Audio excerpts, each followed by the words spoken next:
So here we go. Good morning, good afternoon, good evening, everyone.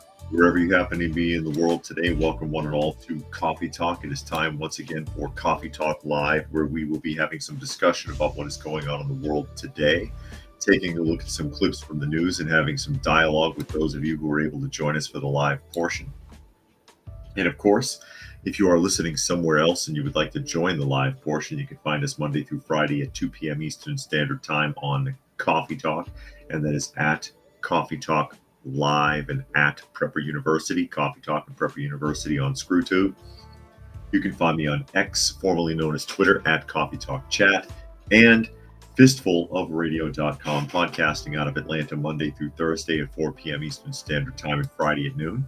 As we get ready to jump off here, I might be a little bit early here because Restream jumped the gun on the timing, because there's a timing clock and it got wonky, and I think it started me early or like almost a minute and a half earlier than it should have, but that's okay.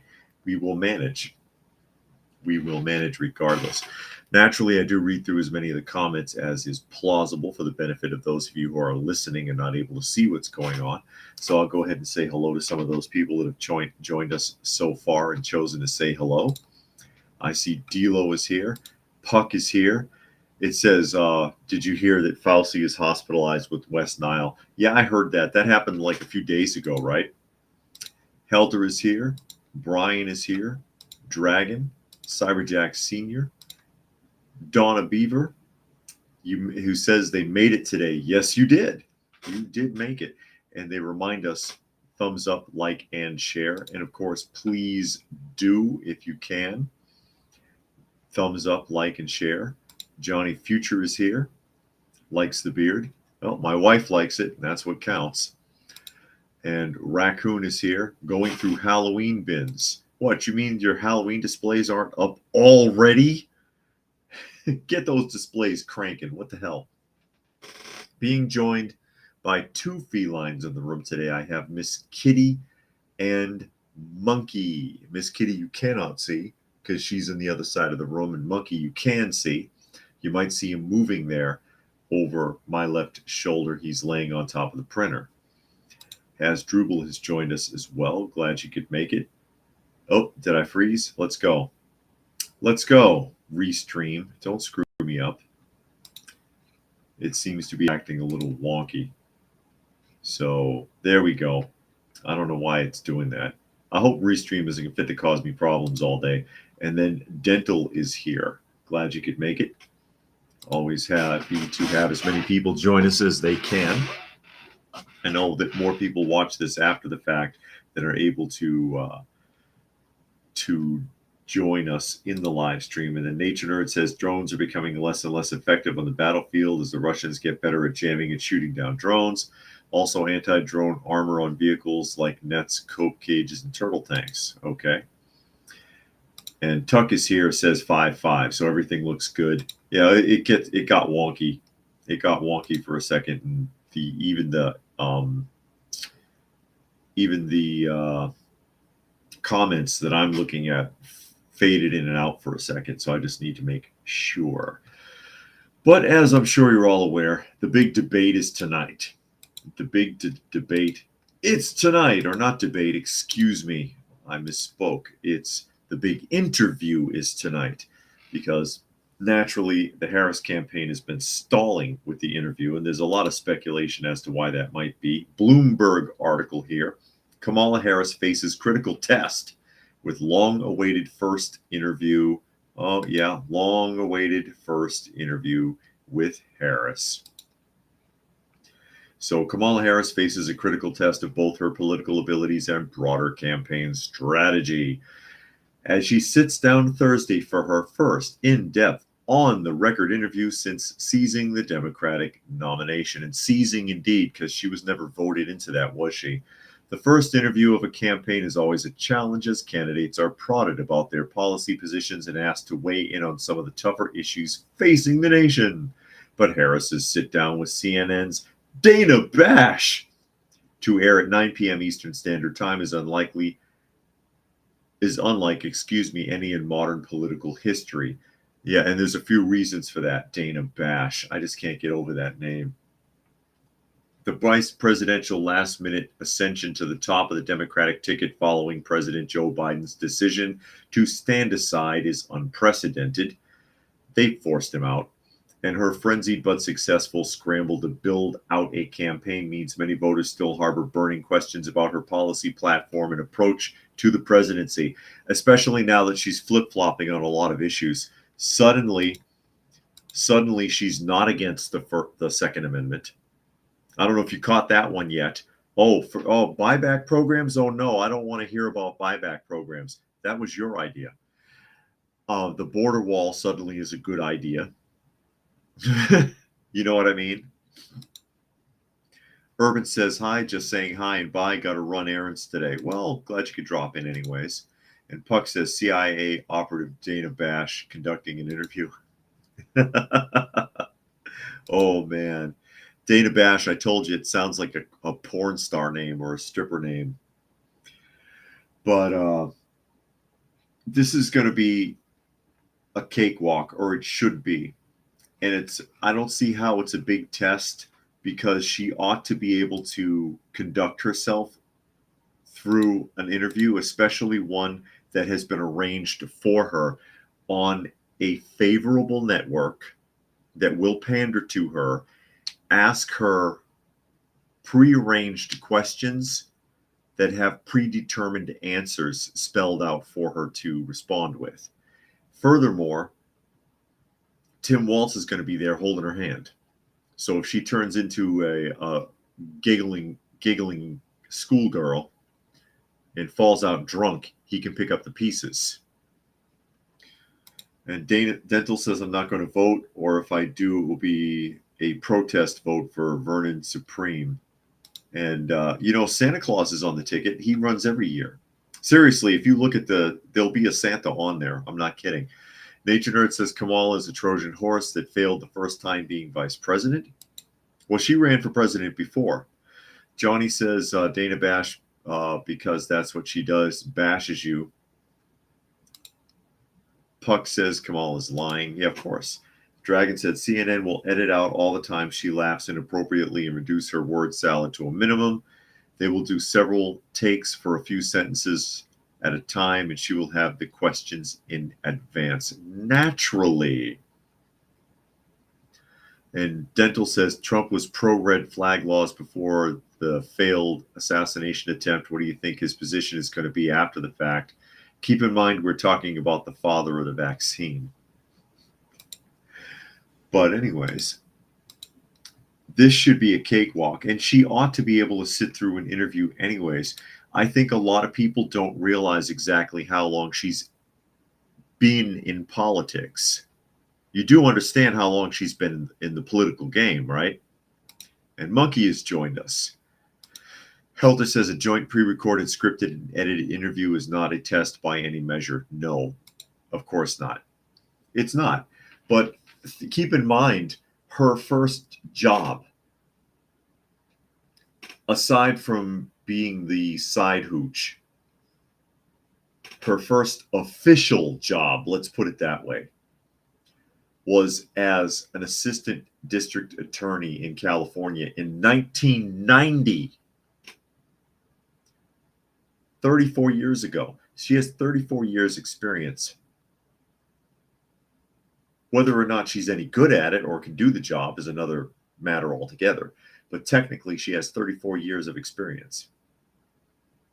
She went to Harvard, then she went to college, or university rather, in California and got her jurisprudence.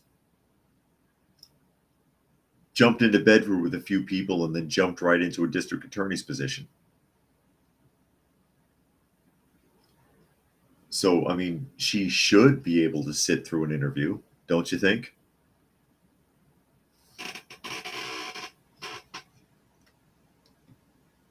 Don't you think she should be able to sit through an interview without someone holding her hand? Johnny says they say it is live, but how do we even know anymore? It's all pre-recorded. Don't let them fool you. Yeah, we don't know if it's really live. We have no way of knowing for sure. Nature Nerd says Kamala acting like she's a centrist means the country is shifting back to normalcy. It's an act. She's only doing that because people are concerned about it. Puck says, why is Trump so mean and you are so nice? So nice. Quote Dana Bash, journalist. Yeah, they're not journalists. They're not journalists. Tuck says he's been looking forward to not watching the interview. Yeah, I don't want to see it either. I mean, I'll look at a little bit just so that I can talk about it, but I'm not going to watch the whole thing because I'm sure I'll be frustrated the whole time. Looking at the news every day, as toxic as it is, it's toxic. It's toxic, and you need a break from it every once in a while. But I don't want to sit through that whole interview. Mark Dice can sit through the whole thing. He can do it. Has Drupal said in Ireland, we'll get the cherry picked moments of the interview here, then they even make Biden look coherent with their 2-second clips. Yeah. And Johnny asks, has she visited the border yet? I believe not. But she's not the border czar. Didn't they tell you? Didn't they tell you that? Oh no, that's what you said. That's what the media said, and it was a mistake. She had nothing to do with the border, right? Puck says Dana Bash's ex-husband is a former intel guy that signed the Russian disinformation letter. Interesting. And Hasdrubal says his brother took over the small family farm here. He gets farm payments from the government. Showed me a report. He got 85 to 100% of a field filled with invasive weeds and advised to carry on with this top grade field. Interesting. Interesting. That's a way for the government to control the food market. And they talk about corporate gouging or companies or others interfering with consumer goods. And that's really her ticket. She's very socialist / communist. And I was reading something about that the other day, and it's an old article warning about the 9 steps to converting a country to socialism or communism. And at the time of the article, the United States was on like step 4. Currently, we're on step 6. Looking back on that article, step 7 is price fixing of consumer goods, which is something that Kamala Harris wants to do, which means there's only 2 steps left after that if that happens. Setting caps on, setting government issued caps on particularly food, and then utilities, and then whatever else. That's stage 7 to jam a country into communism or socialism. Stage 8. Oh, what was stage 8? If I can remember. Let me catch up a couple of comments here. Nature Nerd says Telegram founder arrested in France because the EU wants to force censor freedom of speech, and Brazil threatening Elon Musk to censor speech as well. The West is no longer defending free speech. Correct. And Monkey said there's a YouTube channel where a guy in Canada pinpointed a North Korean satellite and was able to tap into the North Korea state TV station. And let's just say it's very repetitive and people shouldn't take where they live for granted. I bet.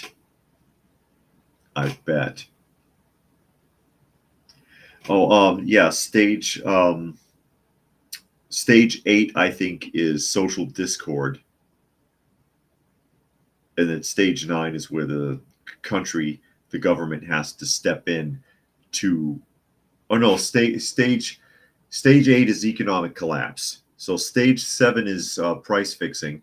Stage 8 is economic collapse, and stage 9 is social discord, where the people can't take it anymore. And then the government has to come up with all these draconian measures to control the people.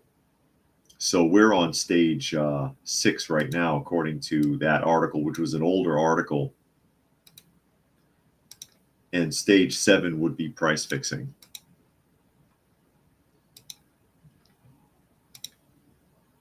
Thank you, Kamala.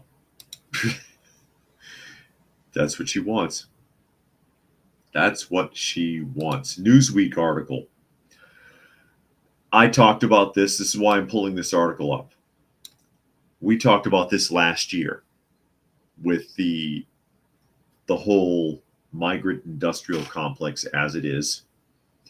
And I said the next step, and some of you might remember, when the major cities are too overloaded, they're going to start offering financial incentives, the government, to smaller communities, to suburbs and smaller counties to start taking these people in. And all you can hope and pray for is that those town councils don't accept those offers. And Donna says they got their notification 2:13. So you just got your notification a little bit ago. That's ridiculous. Drupal said there's a lot of talk here in Ireland about price fixing too. Yeah, that's the next stage. Once the government sets the prices, it forces companies to cut back on their production. And then when that happens, it creates major shortages. So Newsweek article, 380 million sweetener for towns that take migrants. Tax money, of course, because I see Puck says, where's the 380 million come from? Tax money. That's your dollars. The federal government's giving communities rallying around immigrants recently released from Border Patrol custody a share of 380 million. It's the latest wave of funding after over 259 million was already allocated in April as part of the Department of Homeland Security's Shelter and Services Program. In 2023, 780 million was distributed. Wow.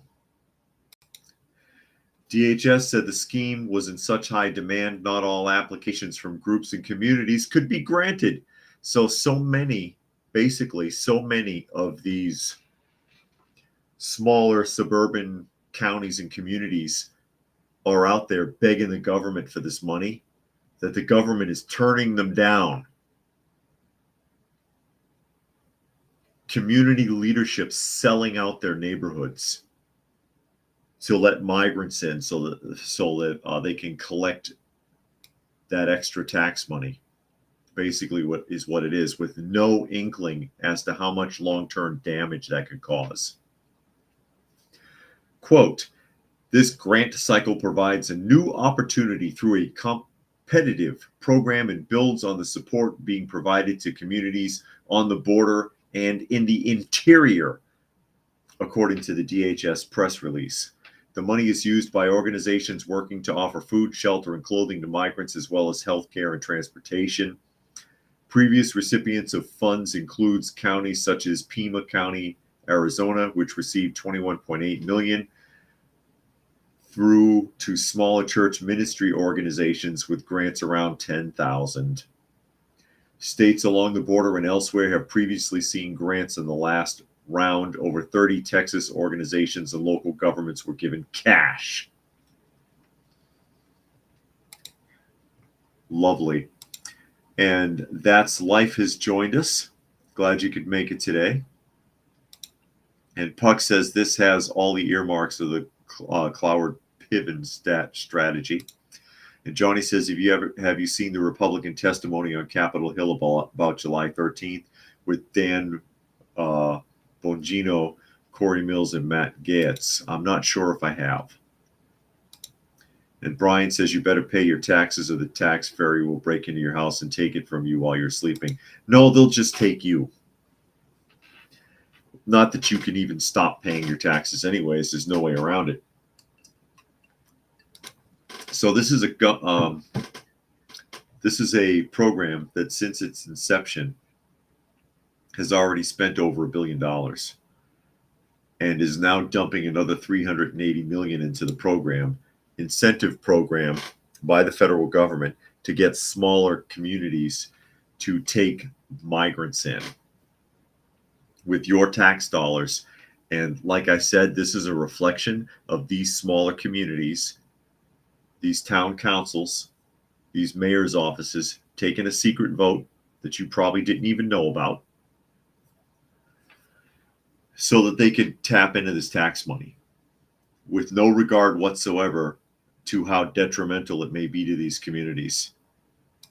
And I see Jane has joined us as well as WCM. Glad you could make it today. Because there is long-term detriment that will fall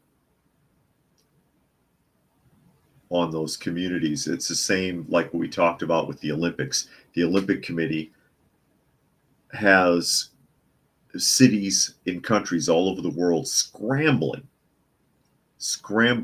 begging for that contract so they can set up the Olympics there. And the big draw is, oh yeah, you'll get all this revenue and all this tax money and whatever. But take a look at what happens to those neighborhoods and those communities. Look at how many billions of dollars they have to spend just to set up. They're in the hole after the fact. They lose money. They lose money hosting the Olympics. It doesn't benefit them. Hell, in Georgia, they hosted the Olympics in 1996. They built that big horse park out in, where the hell is it, Conyers. They still scramble to find uses for that damn thing. It hardly gets used at all. All that land and all that building, nothing to do with it. Gary has joined us. And Jane says, wow, take migrants in and have houses built to just live with you. That sounds crazy. Johnny says they'll take everything you own and then sell it and buy espresso machines and barbecue grills and new patio cars to better patrol you. Yeah. They sold you out. Your leadership is selling you out. But hey, don't worry. The U.S. isn't the only one doing this. We're going to jump to the United Kingdom and take a look at what they're doing in their program. Daily Mail article. Failed migrants returning from the UK will receive free accommodations. Failed migrants, aka the ones that they're forced to deport. Okay, that's what failed migrants mean. So let me clarify that really quick. All right, so the ones that they don't put on public welfare in the UK, the ones that they have to push out of the country, yeah, your taxes are paying for them too. So here we go. Failed migrants will receive free accommodation and help getting a job as part of a £15 million plan to reintegrate them back into their host countries. The Home Office wants to deliver the support in 11 nations, including Albania, Iraq, Pakistan, and Vietnam, as part of a bid to speed up the returns.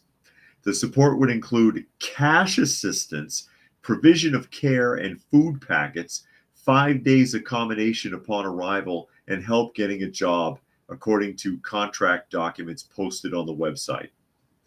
Returned migrants could also be helped getting...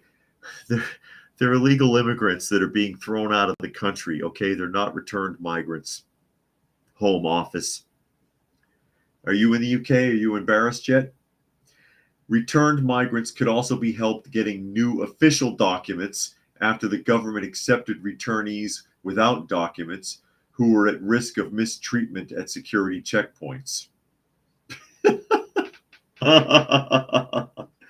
Oh no. And they want to do this for at least 14,500 people this year, according to the article.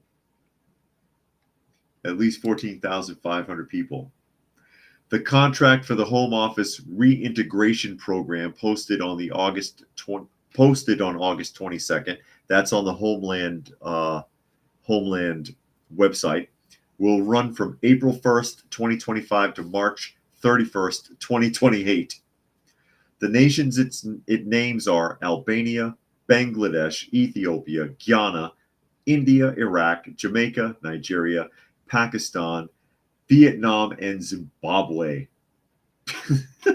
How did you get there from Jamaica? Wait a minute. What Jamaicans are showing up on the beaches in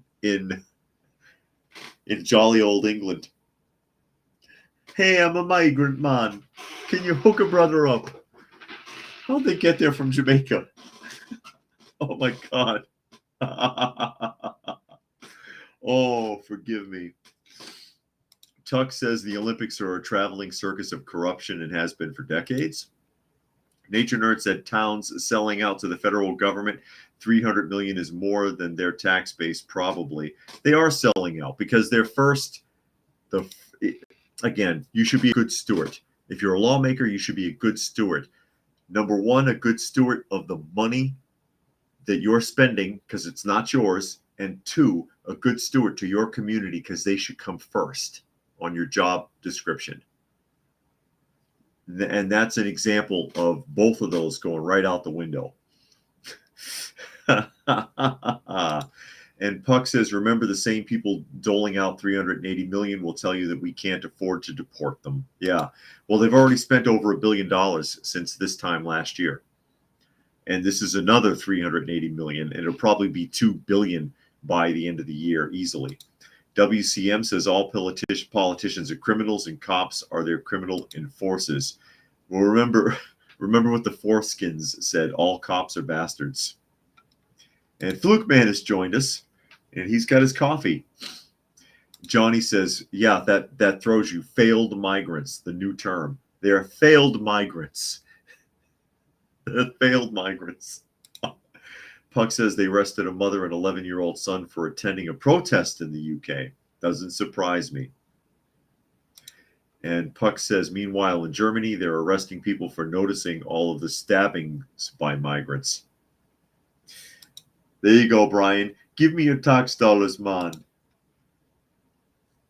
That be dread, man. Hook me up with them dollars now. Where's that long green? I'm going to get in trouble. And Tuck says they rode the Gulf Stream from Jamaica. What, did they surf there? And they got like a rope around their neck with like coconuts and pineapples hanging off of it? Like that surfer on Gilligan's Island? Oh my God. Johnny says it's offensive to say or even think America first. If you're a politician, your country has to come first. That's your job. Good steward of the tax money, because it is not your money. And look out for your community first. If you can do those two things as a politician, you're gold. That's it. That's all you got to do. No, we can't do that. We gotta line our pockets instead. We got to try to be on the right side of history. And now that everything is historic,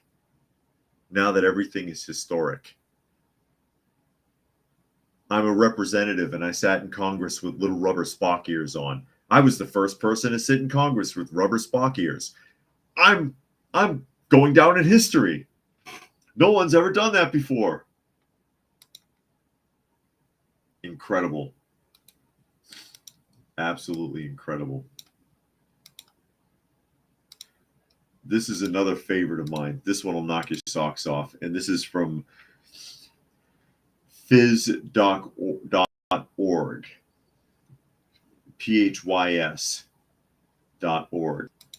We must stop evictions to end chronic homelessness. No more evictions. That's what they say. Homelessness, a crisis that affects 11% of Canadians in their lifetime. So yes, this is a north of the border article. Often begins with an eviction.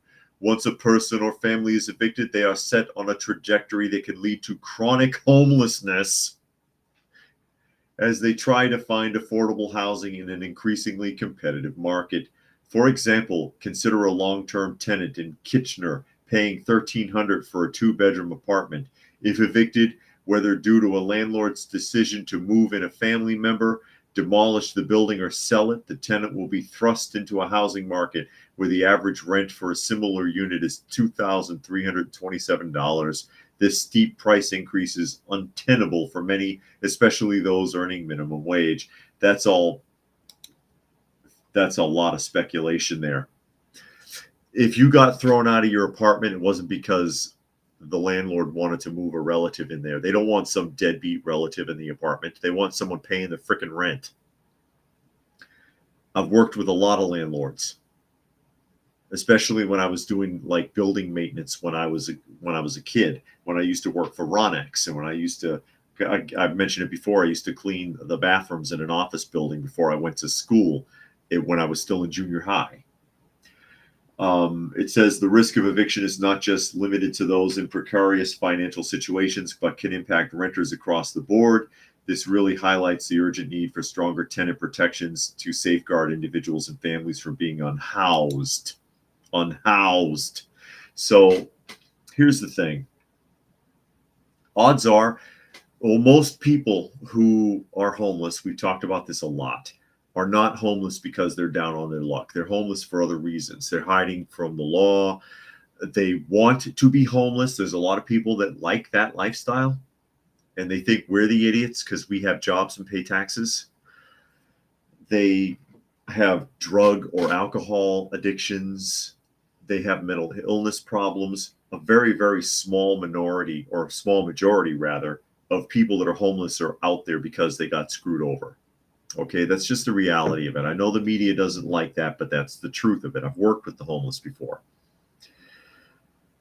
Now, barring that, if the suggestion was followed that you can't evict somebody for not being able to pay the rent because you're going to put yourself out of business, this is how housing projects ended up getting abandoned.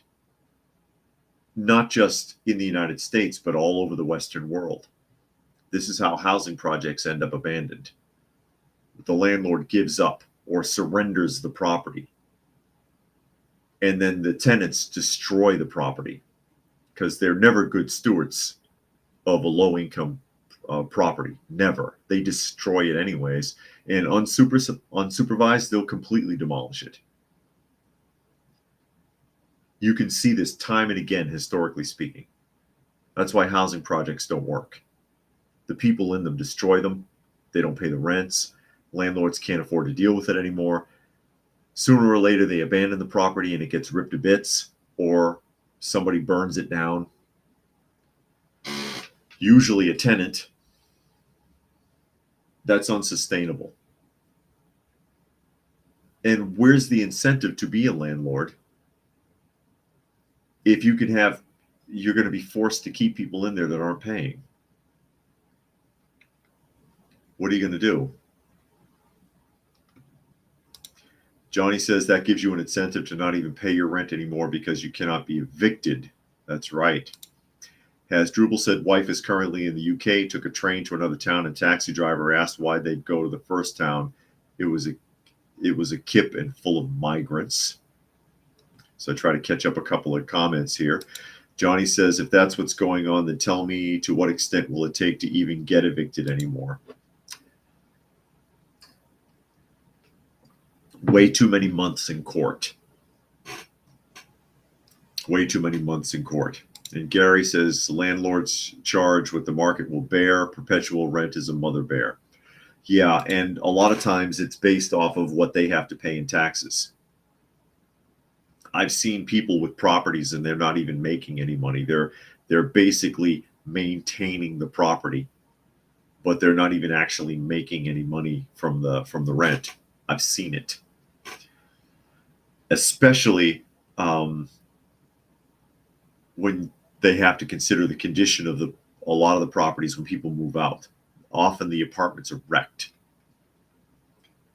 This is why I don't understand Airbnb. Like, I see the commercials for it. It's Airbnb, right? And they're like, oh, well, when you're on vacation, you could rent your home. My ass. I'm going to let strangers live in here for a week or two. Are you kidding me? Why? So they can steal everything or wreck the place or refuse to leave? Yeah, that'll work great. Tuck says, when they were homeless, I definitely didn't want to be. The entire time I was watching over a relative in a nursing home due to abuse. That's hard enough when you have a home. Exactly. And Johnny says, look what was happening to those hotels in New York City when it was taken over by migrants. They ruined them. They ruined them. And Brian says they save termites and storm the trouble of destroying the place.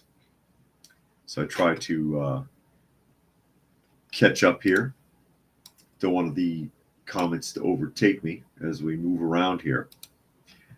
This article, you may or may not have seen this one, but that's what's going on in Canada right now. But Canada is practically communist at this point. This is a Wells Fargo article it's about Wells Fargo. It's on NBC News. This is fascinating. Sad, but fascinating. It says officials probe the death of a Wells Fargo employee found dead in her cubicle 4 days after scanning in for work. Listen to this. A 60-year-old Arizona Wells Fargo employee scanned into her office on Friday in what appeared to be an ordinary workday. Then 4 days later, she was found dead in her cubicle. Denise Prudhomme, 60, found dead on August 20th inside her office in Tempe, Arizona. She had last scanned into the building at 7 a.m. on Friday, August 16th, and there was no further activity with her ID. Tempe police responded to the Wells Fargo office on the 1100 block west of Washington Street after on-site security called about an employee they believed to be dead. Officers arrived on the scene, and pronounced her dead at 4:55 p.m. Cause of death is pending, blah, blah, blah. It's not clear how Prudhomme had gone unnoticed for so long. She worked in a cubicle on the third floor, away from the main aisle. Employees who spoke with KPNX on the condition of anonymity said a colleague found her at her desk while walking around the building, and that several people had smelled a foul odor the last couple of days, I guess, and believed it was just faulty plumbing.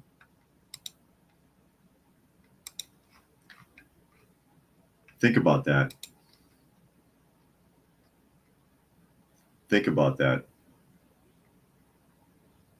So and I'm not picking on this woman, but I feel very deeply sorry for her. What a lonely, empty life she must have had. She's dead on the job for 4 days. Nobody notices. Her family's not looking for her. She checks in 7 o'clock in the morning on Friday. It was probably closed on Sunday. Saturday, usually those places are open. But then it's all the way until almost 5 p.m. Monday before police show up. You've got office workers walking by, managers that she must have work that she's supposed to be turning in that aren't thinking about her, maintenance crews, custodians that are vacuuming, emptying trash, and she's slumped over in her desk dead for 4 days. And no one sees her. In a cubicle. It's not like she's locked in her office. She's in one of those open air cubicles in the office. And people even smell her. Oh, we thought it was just, sewage or something. We thought maybe something was wrong with the bathrooms. We didn't think about it.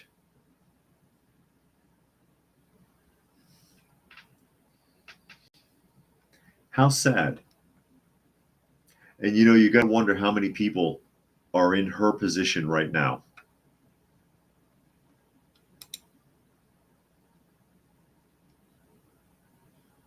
How many people are in her position right now? No one knows or cares who or where they are. Wasn't one person who could sit there, and there's nothing in the article about it. No one was looking for her. A child, a sibling, a neighbor, a friend.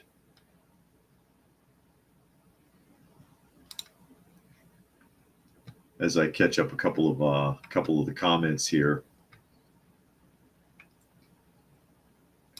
Tuck says, I guess I should be thankful I've never had to sit all day in a cubicle since high school. Yeah, that's about what high school is, except that, there's no walls. Jane says we got a big one popping up in Avondale, Georgia, like 8 buildings clustered together off Memorial Parkway. And you might remember years ago, Georgia did away with a lot of those housing projects. They swept them away because they were trying to get away from that. And Gary says, poor lady, even poorer security. You would have to think at least because somebody from the maintenance staff would have had to walk in there to empty your trash can at least once or twice over the weekend. And Johnny says that's actually 5 days if she scanned in at 7 a.m. on Friday and not found until Tuesday at 5 p.m. Was it Tuesday at 5 p.m. or Monday? What did it say? Let me look again here.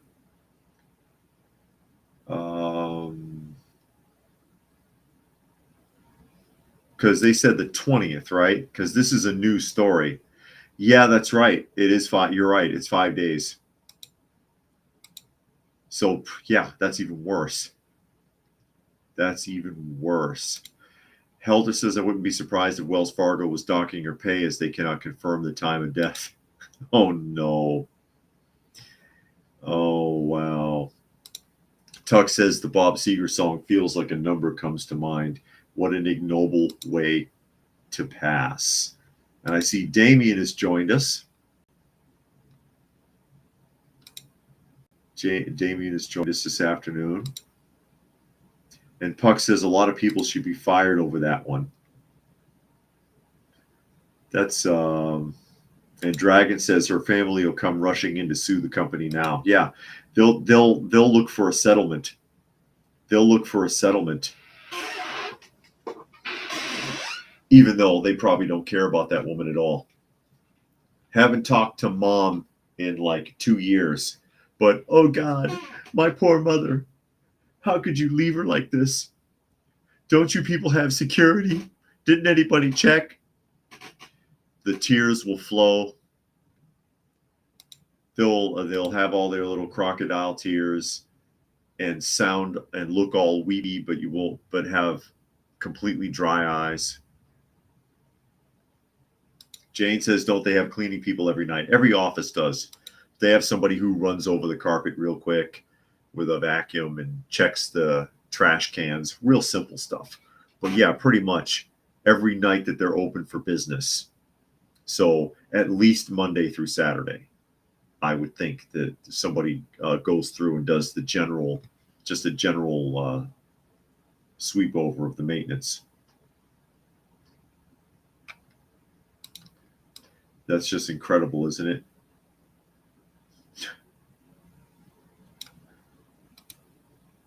That's incredible. But that article struck a chord with me because I'm like, wow, nobody noticed. Nobody noticed that she's laying there dead or sitting in her chair dead. That's what Puck says. The family will seek to benefit and they will win because you can't deny that it happened. And they won't get the court, but Wells Fargo will settle out something just to shut it up and make it go away.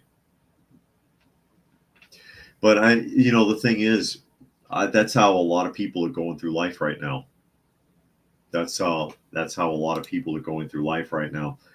People wouldn't know one way or the other if they were still around or not, if they existed or not. Wouldn't care. They'll pretend to if you ask them. You know how people do. They pretend to care. I long for the day where you have somebody honest at a funeral. Kind of like on Cheers, When somebody from the team died and they were having a funeral, and Coach got up there and he says, "I'm not going to lie, that guy was a bastard. I couldn't stand him. He hit on my wife." And then somebody in the audience yelled, "Hey, he hit on my wife too."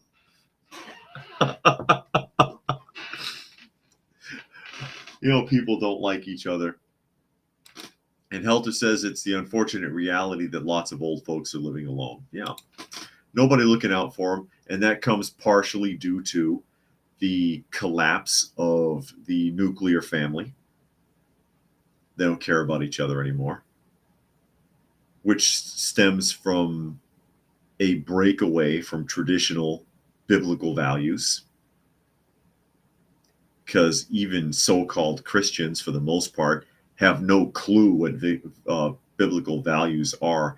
Don't get me started. You all know how I feel about that. So, unfortunately, that's the reality of it. Most Christians are in a fantasy world about what they think Christianity is. But, yeah, a lack of biblical values and godly worldviews, as it were, and the destruction of the nuclear family. People don't care about shit. They don't care about anybody. These younger generations coming up, no, it's all about what can I get. You got parents trying to be the kids' friends because they don't want to have to go through the rigor of discipline, because it's hard. Yeah, it's hard because you never did it. You got to start right away. You got to start early with discipline. It's got to be ingrained in the child. Trying to do it later in life, all you're going to do is fight. All you're going to do is fight with people. Grist article.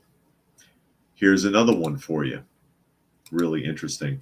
Carbon credits are supposed to funnel money to poor countries. Do they? You already know the answer to that, don't you? Proponents of the voluntary carbon market. How is it voluntary? They're taxing us for carbon now in a lot of places. It's a load of crap. But proponents of the voluntary carbon market say it's a mechanism not only to advance sustainability goals, but also to funnel much needed cash to some of the world's poorest countries. The idea is that companies seeking to offset their climate footprint will help pay for the development of projects that sequester or prevent greenhouse gas emissions. Endeavors like planting trees to suck carbon out of the atmosphere, or protecting forests that were ostensibly in danger of being chopped down. These projects, which generate exchangeable credits representing 1 metric ton of greenhouse gas emissions each, come with the promise of jobs for local residents, and project developers often pledge to devote part of their revenue to public infrastructure like schools. I'm all for protecting forests, but that isn't what's happening. In Africa, the voluntary carbon market is a powerful means to address climate change and uplift communities, according to one nonprofit that writes non-binding standards for the sector. Here's your big however. It is increasingly unclear, however, whether that narrative holds up to scrutiny. A series of reports published since last November by the nonprofit Carbon Market Watch, or CMW, has highlighted a near total lack of published research on how much money flowing into the carbon market actually winds up supporting climate mitigation projects or reaching local communities. One report called attention to a lack of fair and transparent benefit sharing agreements, clauses in projects designed documents that detail how they will distribute revenue, and non-monetary, benefits to people they affect. Basically, they made promises about where these credits and where this tax money and everything's going to go, but they have zero paperwork to back up what's being done with it. Kind of like the homeless crisis in California, where they're missing billions of dollars and they can't even tell you where it went because there's no records available for how it was spent. That's what's happening with this. And you're not going to hear about this either. JJ says carbon credits are yet one more way to steal money from the individual. No kidding. And Damien says, as the 35-year-old man, it's hard to care about nuclear family when feminism ensures never have one. Women want to be in office jobs alone, living alone. Not all of them, Damien. Not all of them. I'm sure you've heard me talk about my wife. They're hard to find, but there are good women out there. There are very good women out there. Puck says carbon credits, yeah, straight to the Clinton Crime Family Foundation and the like. No, they steal money from Haiti, remember? Dragon says the economic benefits do not reach local communities. The funds are absorbed by project developers, leaving the intended beneficiaries with little improvement in their living conditions. Yeah, because nobody cares about them. They're in the third world. Who are they going to complain to, and who's going to listen? Gary says corporations just pass their cost increases to the consumer, then they shave their labor costs. Profit is their carbon project. Incredible. And one more there. Helter says the value of carbon credits can fluctuate, making it an unreliable source of income. Poorer countries may struggle if the price of carbon credits falls or if demand decreases. And they're better off not even getting involved in something like that in the first place. But of course, the citizens of those countries have no choice because the governments running those countries want that money. They want the money. And that's all they care about. That's what Puck says. Carbon credits, like communism, would only work if 100% of the planet's population participated. And willingly at that, and not forced. Willingly and not forced. But big surprise, they did an investigation and found out that nobody is keeping a record of where or how the money is being spent. And the local communities are not benefiting from it. No kidding. It says here the numbers are even more pronounced for the African sample, which shows that less than 10% of projects are actually based in the countries with the highest UN Development Index. It's because they don't care. They don't care. It all looks good on paper, folks. It all looks good on paper. And that's all they care about. That's ultimately all they care about, is how it looks and how much can I make off of it. How much am I entitled to? How much am I entitled to? Where's my cut? Oh yeah, sure, we'll help these people. Wink, wink, nudge, nudge. We'll help them. And they're not helping anybody. And the people in charge of this know they're not. But they're getting their cut too. Yeah, Puck is shocked, sarcastically here. No records of where the money is going. I'm shocked. I know. I know. Isn't it shocking?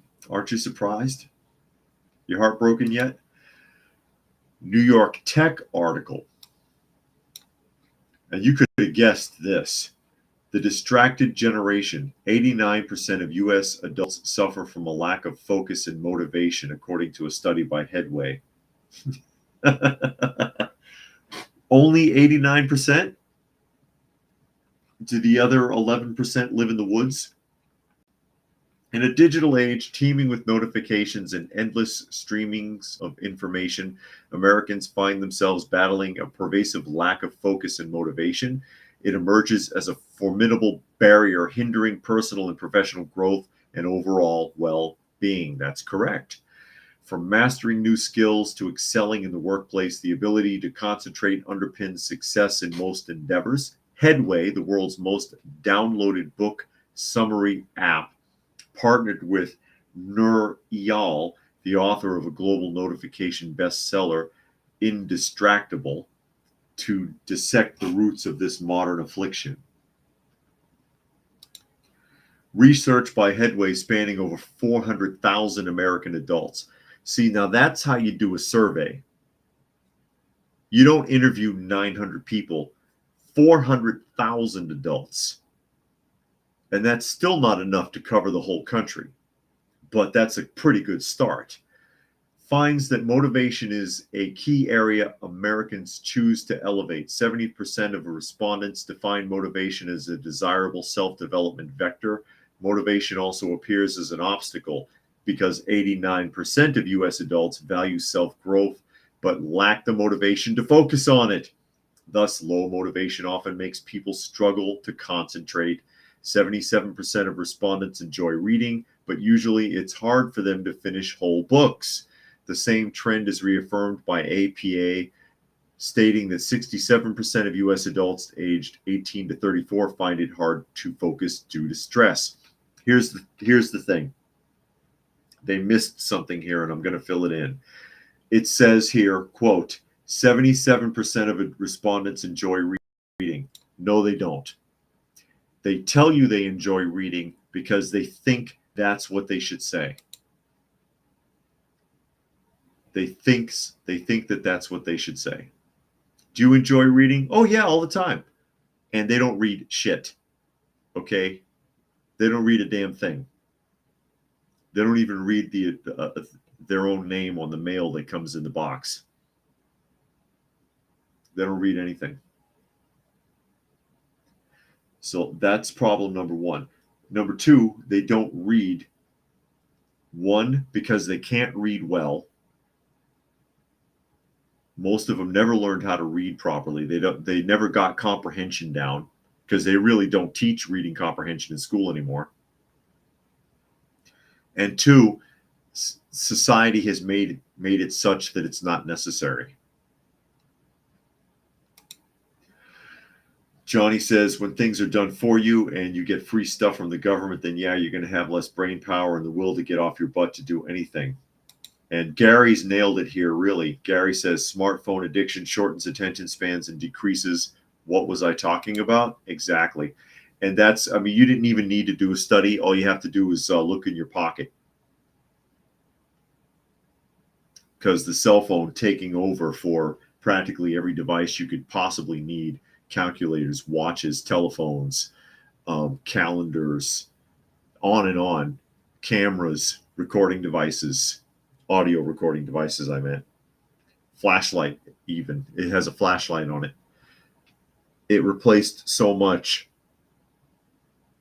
Plus, it fills a void. A lot of people don't know what to do with themselves if they have nothing to do, and rather than find something to do that has a functional use, like a hobby, a skill of some sort, something athletic perhaps, they'll sit there and stare at their phone all day. Tuck says drug abuse can lead to memory loss, or even memory loss. Yeah, of course. And Puck says, not to change the subject, do we know how much business the DNC the DNC's abortion bus. I am not sure, but that is an interesting question. That is an interesting question. I'd like to know how often that bus was frequented myself, especially since you did not have to identify yourself. I had heard that all you had to do was give them a name.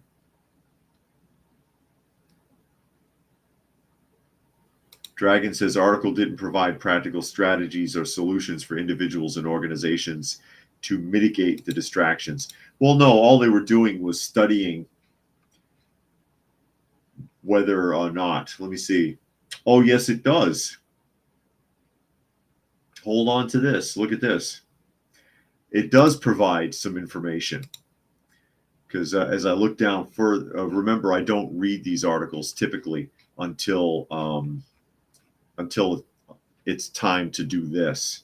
So here we go. They've got some bullet points for you. Audit integral triggers, clarify goals and plans, adopt time boxing, rediscover engagement, implement the 10-minute rule, blah, blah. They do offer you some things to focus on, to think about.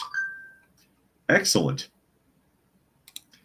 Gary Edwards says the boob tube, you can hold your hand. I remember when it was called a boob tube. That's old school. The boob tube, of course, was the television back when it used vacuum tubes before they went to solid state. And Helter says Unabomber mentioned something about how technology robs people of their freedom. It does. And Prime Mover loves the DNC bus idea. Never interrupt your enemy when they're making a mistake. So kudos to them for offering, although they didn't have to, because really it was just a study, as you can see here, on whether or not